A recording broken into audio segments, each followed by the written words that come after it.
So why did Mark write the Gospel of Mark? So his central focus was to capture the life of Christ, the fulfillment of the prophecy of the coming of a Messiah. He wanted to capture the journey of Christ, how Christ lived among people, how Christ served people, the teachings of Christ, the miracles of Christ, and the works of Christ among men. But also Mark didn't just only stop at presenting us with the gospel of Christ, the life and ministry of Christ. He wanted to also encourage the Gentile believers who were being persecuted in Rome. He wanted to strengthen their faith. He wanted to encourage them by helping them see that there is a cost to following Christ. He is the way to God, but there is a cost to following him.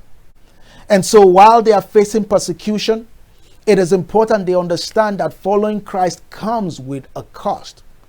And so Mark was writing to encourage them.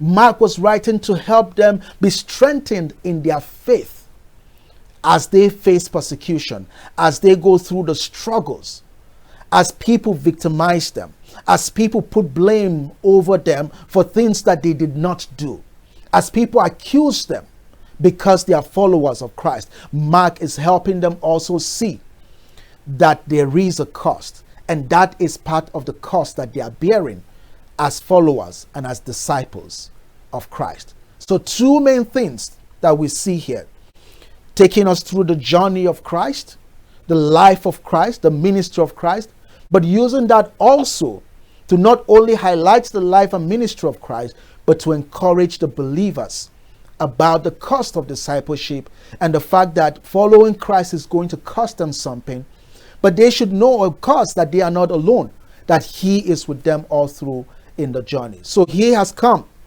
as Messiah to give them life, but also to help the believers see that now that you have life in him, the persecution that you face is part of the cost of following Christ.